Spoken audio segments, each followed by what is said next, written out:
જો આપણો મોહનથાળ રેડી થઈ ગયો છે, ઉપર ઘી પણ દેખાય છે સરસ અને સુગંધ મસ્ત આવે છે.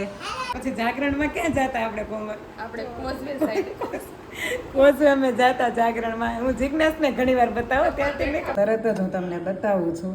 જો મરચા, ટામેટા, રીંગણ અને બટાકા. ટામેટું થોડું પોચું પડી ગયું છે, બાકી મરચા. હેલો ફ્રેન્ડ્સ, ગુડ મોર્નિંગ, જય Shri Krishna, welcome to our new vlog. કેમ છો બધા? આઈ હોપ કે તમે બધા મજામાં હશો, ખુશ હશો.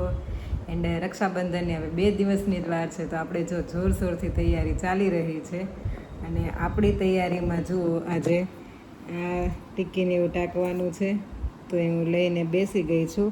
અને એ ટીકી આપણે શેમાં ટાંકીએ છીએ? આ એક મેં આ બ્લુ કલરનું એક સીવડાવેલું છે આઉટફિટ, એના ઉપર આપણે હેન્ડવર્ક કરીએ છીએ. 2-3 દિવસથી કરું છું, પણ હાર્વિન રહે એ રીતે મારો ટાઈમ એડજસ્ટ થતો હોય. ને આજે તો હજુ સવારના 9:30 જ થયા છે, એટલે થોડું ઘણું કામ આપણું જે બાકી છે એ જિજ્ઞેશને ઉઠે પછી થશે. એટલે ત્યાં સુધી મેં કીધું આ થોડુંક લઈને બેસી જાઉં, તો આપણું કામ પણ ફટાફટ ફિનિશ થવા માંડે. સીતારામ કરો. સીતારામ. જો હાર્વિન ઉઠી ગયો છે. ગુડ મોર્નિંગ દીકરા. સીતારામ. જય શ્રી કૃષ્ણ. જય શ્રી કૃષ્ણ. જો આપણે આ કામ કરીએ છીએ ત્યાં અરવિંદભાઈ ઉઠી ગયા છે. અને આઉટફિટનો આખો લુક તમને રક્ષાબંધનના દિવસે જોવા મળશે. કેમ હારું? ઓકે કહી દે. Okay okay.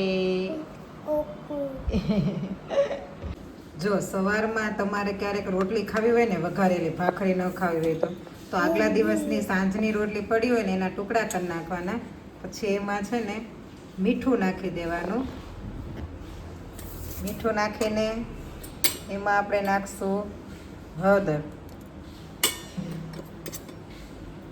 લાલ મરચું પાવડર અને ધાણા જીરું પાવડર. બસ એટલી વસ્તુ રાખી મૂકવાની. નાખીને પછી છે ને એક બાઉલમાં તેલ ગરમ કરવાનું.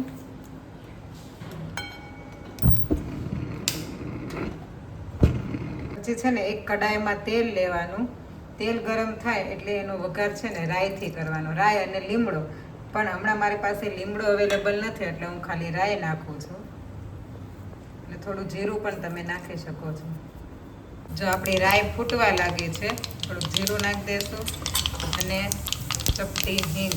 પછી જે આ રોટલીમાં આપણે મસાલા મિક્સ કર્યા હતા ને, એને પહેલાં અહીંયા જ મિક્સ કરી દઈશું, નાખ્યા પહેલાં. પછી એને આ તેલમાં નાખી દઈશું.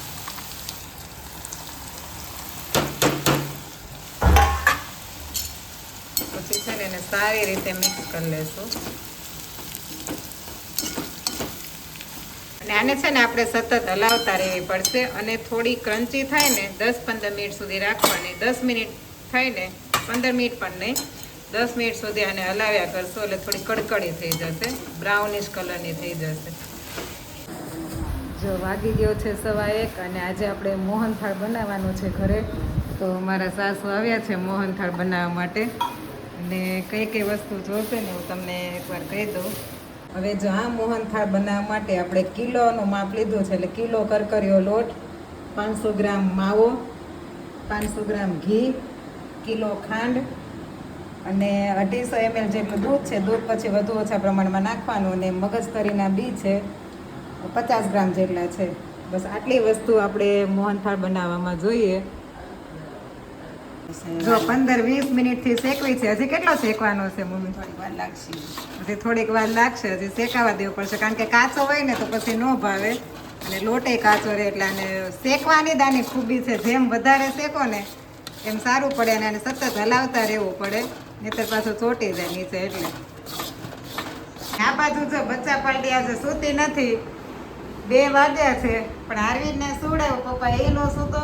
અને આ થોડીક વાર સૂતીને પાછી જો ઉઠી ગઈ છે, એટલે બેને સાચવતા જાય છે ને આપણે મોહનથાળે કરતા જ આવે છે. કેમ માં? હું આ સુઈ જાય, ચાલ આ સુઈ જા, સુતી જો. ઓકે ભાઈ ભલે અહીં બેઠો અને ટીવી જોવે છે, અને આ બાજુ આપણે કામ ચાલુ છે.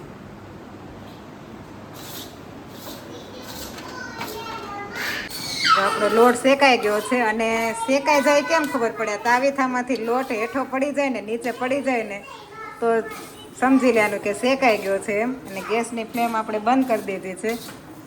હવે થોડીક વાર હલાવીને પછી ચાસણી લેવાની છે.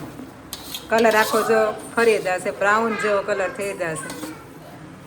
હવે એ કલરને છે ને આપણે ખાંડ ઓગાળવી છે ને એ ચાસણીમાં નાખી દેવાનું છે એટલે પછી બધું સરખું મિક્સ થઈ જાય. હવે જો આને પાથરીને પછી છે ને રેવા દેવાનો છે. ઠંડો થાય ને પછી એને આપણે અંદર ઢેફલા પાડશું આપણે ચોરસ ચોરસ, એટલે ત્યાં સુધી રેવા દેશું એટલે એની ઢેફલી પણ મસ્ત થઈ જાય. 1:30 વાગ્યાનું મોહનથાળનું શરૂ કરી દીધું હતું અને અત્યારે એક્ઝેક્ટ 2:30 વાગ્યા છે અને આપણો મોહનથાળ બનીને રેડી થઈ ગયો છે. અને આ બાજુ ભાઈ બહેન પણ સાથે સાથે કાંઈક ને કાંઈક આવે છે વચ્ચે વચ્ચે ડિસ્ટર્બ કરવા. અને અત્યારે જો મગજતરીના બી ખાય છે બે. અને આ બાજુ આપણો મોહનથાળ થઈ ગયો છે. 1 કિલો લોટનો હતો તો આ ચોકીમાં આપણે પાથર્યો છે, આખી ચોકી ભરી દીધી છે. આમાંથી લગભગ 2.5 કિલો જેટલો થતો હશે, કારણ કે આપણે કિલો લોટમાં 500 ગ્રામ ખાંડ નાખી, કિલો ઘી નાખ્યું, એટલે 2.5 કિલોથી પણ વધારે બનતો હશે એવું મને લાગે છે. એટલે પછી આપણે એના ઢેફલા પાડી લઈશું, ઠંડો થશે ને ત્યાર પછી. જો આ મોહનથાળનું પેલી રાબ હતી ને કાઢી લીધી છે, ઢીલો હતો ને આપણે પહેલાં ભગવાનને પ્રસાદમાં ધરી દેશું, પછી આપણે ટેસ્ટ કરશું. તો 3:30 વાગી ગયા છે ને આ બાજુ છે ને આજે મારી બેસ્ટ ફ્રેન્ડ જે અમારી સાથે રહેતી ને કોમલ, એ આવી છે. કોમલ અને આ એની સિસ્ટર છે જલપા. અમે છે ને 22 વર્ષથી આ ફ્લેટમાં અમે પહેલાં રહેતા ને, આ મકાનની પહેલાં ત્યાંની ફ્રેન્ડ છે. હજુ અમે કોન્ટેક્ટમાં છીએ અને મારા બ્લોગની વાત કરે છે કે ડેઈલી અમે તારા બ્લોગ જોઈએ છીએ, આરવીન આમ કરે, જીજુ આમ કરે. એટલે એ નક્કી મારા બ્લોગ જોવે છે. તમે જોવો છો કે નહીં, જો જોતા હોય ને તો કોમેન્ટ ખાસ કરજો. અને આ બેસ્ટ ફ્રેન્ડને છે ને અમે છે ને આની સાથે આ 2 બેન સાથે અને આની હજી 3-4 ફ્રેન્ડ છે, બહુ અમે ટાઈમ સ્પેન્ડ કરેલો છે. પહેલાંના દિવસો કોને યાદ ન આવે જે આપણે ફ્રેન્ડ સાથે વિતાવેલા હોય બધા તહેવારોમાં. કેવી કોમલ આપણે બધા મજા કરતા. કોરોના તો ભૂલાતો નથી. ધાબા ઉપર કોરોના જાગરણ, પછી ગણપતિના તહેવારો, નવરાત્રી, બધા થાળ મૂકવા આવે ને તો વાટે રહી હમણાં ઓલી આવીને ખાઈ જાય. ગણપતિમાં એટલી નવરાત્રી ફ્લેટમાં હતા, નાનું એવું પાર્કિંગ હતું ને તોય અમે અગાસીમાં નવરાત્રી કરતા અને ગણપતિનું અમે નીચે રાખતા અને ગણપતિ પધરાવા જતા. કોઈ છોકરી ન હોય પણ આપણે 3 ગ્રુપ ટી-શર્ટ અમે બનાવ્યા હતા. પછી જાગરણમાં ક્યાં જતા આપણે કોમલ? આપણે કોઝવે સાઈડ કોઝવે અમે જતા જાગરણમાં. હું જિજ્ઞાસને ઘણી વાર બતાવો ત્યાંથી કેવા હેરાન કરતા. જાગરણમાં જો અમે કપલ બેઠા ને એને બહુ હેરાન કરતા. એટલે બહુ બધી અમે યાદો આજે તાજી કરીએ છીએ. એ છે ને એના મમ્મીને ઘરે મળવા આવે ને ત્યારે બિચારીને સમય મળે. એને મમ્મીને ઘર અમારા ઘર સાઈડ છે, એને સસરાનું ઘર થોડું દૂર છે, એટલે અમે ત્યાં જઈએ ને અહીંયા મળવા આવે. એટલે આ રીતે અમારું કનેક્શન આમ ચાલે. બીજી બધી ફ્રેન્ડ મળે પણ ઓછી મળે, વાતચીત થતી વોટ્સઅપમાં. બટ આ ફ્રેન્ડ તો રેગ્યુલર હોય ને આને તો હમણાં જો મેં સ્પીચ આપી ને આપણે મારા સખી મિલનમાં, મારાથી એ મોટિવેટ થઈને એને પોતે એને એન્કરિંગ કર્યું હતું. એના સસરાના ગામનું સ્નેહ મિલન હતું ને ત્યાં. એટલે આપણાથી કોઈક મોટિવેટ થાય તો એ વાત પણ આપણે માટે સારી કે કંઈક સારું શીખે છે આપણામાંથી. એટલે જો ફ્રેન્ડ આવી છે ને આપણે ગપશપ કરીએ છીએ. જો આ બચ્ચા પાર્ટી છે ને ઉઠી ગઈ છે. પેલા સૂઈ ગઈ હતી, માહિરા થોડીક વાર સૂઈ ગઈ હતી, પાછી ઉઠી અને પાછા બંને સૂઈ ગયા હતા. તો અત્યારે 4:15 ઉઠ્યા છે બધા. આપણે જો કે સૂતા નથી, ફ્રેન્ડ આવી ગઈ હતી એટલે. અને બ્રિજેશને કંઈ સૂવાનું આવે નહીં એટલે ભાઈ ડાન્સ કરે છે ને બેસે છે ને એવું બધું ચાલ્યા કરે છે, કૂદકા મારે છે ભાઈ. અને આપણે હવે થોડોક ચા બનાવી દેશું અને નાસ્તો કરી લેશું.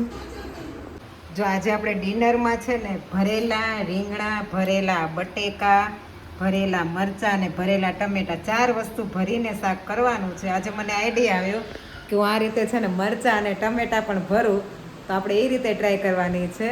અને એના માટે છે ને મેં મસાલામાં જો લઈ લીધું છે લાલ મરચું પાવડર, ધાણા, ચણાનો લોટ, પછી આ ટમેટાનો પલ્પ કાઢ્યો હોય ને પલ્પ, ગરમ મસાલો, ખાંડ છે પણ અમે સાકર યુઝ કરીએ છીએ, સાકર, લાલ મરચું, હળદર, ધાણા જીરું, આ લસણવાળું મરચું છે ને આ સૂકું લાલ મરચું, મીઠું, સિંગદાણાનો ભૂકો દાડમના દાણા આટલા બધા નહીં લેવાના, થોડાક જ લેવાના. અને આ પૌવા છે પલાળેલા, બધું સરખી રીતે મિક્સ કરીને પછી આપણે આમાં ભરી લેશું અને પછી આપણે એનો વઘાર કરશું. એટલે આવી રીતે ભરેલું શાક ખાધું છે, પણ વરાળથી બાફેલું ખાધું છે, પણ મેં કીધું આપણે ડાયરેક્ટ વઘારીને ટ્રાય કરીએ. એટલે આપણે આજે જોઈએ કે કેવું શાક બને છે. અને એ શાક હું ફર્સ્ટ ટાઈમ બનાવું છું, તો તમને પણ રિવ્યૂ આપીશ કે બનાવવા લાયક છે કે નહીં. તો તમે બ્લોગમાં બન્યા રહેજો, એન્ડ સુધી જોજો. એન્ડમાં તમને ખાસ રિવ્યૂ શેર કરીશ. આપણો મોહનથાળ હજુ જો ઢેફલા એ પડે એવું નથી, એટલે મેં પેપર ઢાંકીને મૂકી દીધું છે. અને એમાં ઘી પણ બહુ નીકળ્યું હતું ઉપરથી, એટલે જો આટલું ઘી તો અમે કાઢી નાખ્યું છે. મસ્ત પોચો બહુ ફાઇન બન્યો છે. આખી રેસીપીનો છે ને હું વિડીયો અલગથી મૂકવાની છું, કારણ કે આ વિડીયો બહુ લાંબો થઈ જશે. એટલે જો લોકોને બનાવવો હોય અને ઇન્ટરેસ્ટેડ હોય એ વિડીયો પણ તમે જોઈ લેજો. બાકી આપણે રેસીપીના વિડીયો પણ હું ધીમે ધીમે શેર કરવાની છું.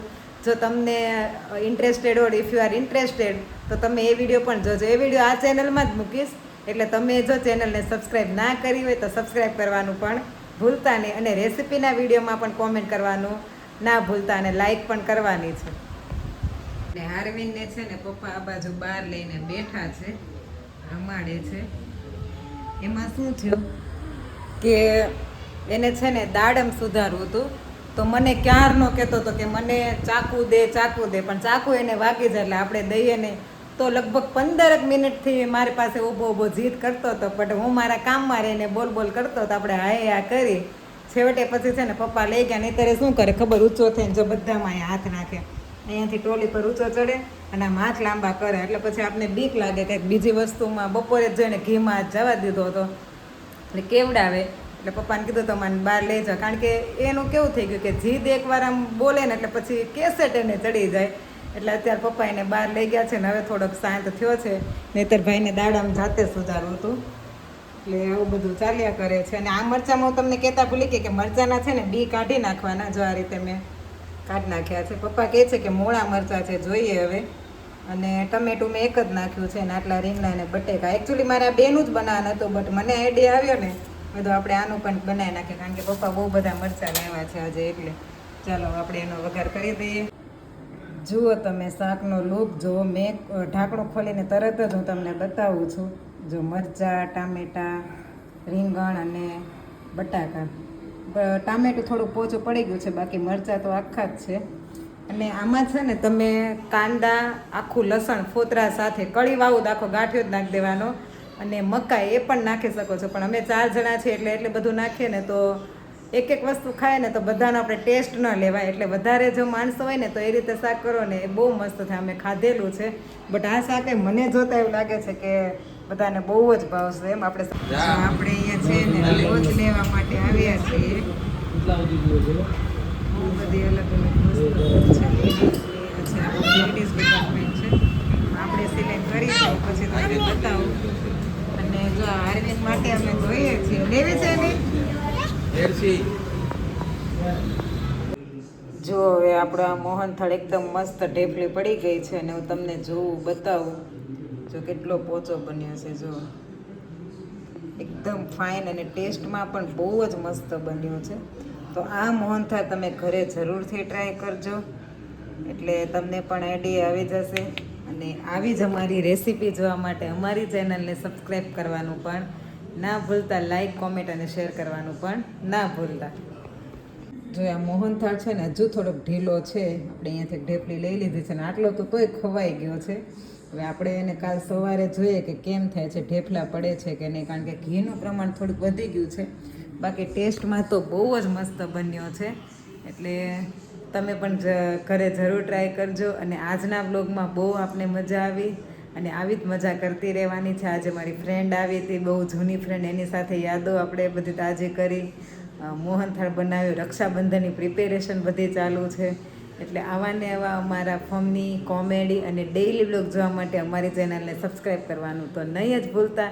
આવતીકાલે ફરીથી મળીશું. એન્ડ હા, મારે તમને વોચનો વિડીયો બતાવવાનો હતો, બટ હું થોડી કાલે બતાવીશ તમને. અત્યારે થોડું મારે આમ તેમ છે એટલે આરવીના કારણે. એટલે આવતીકાલે ફરીથી મળીશું એક નવા વ્લોગ સાથે, એક નવા કન્ટેન્ટ સાથે. ત્યાં સુધી આવજો. બાય બાય, જય શ્રી કૃષ્ણ, ગુડ નાઇટ.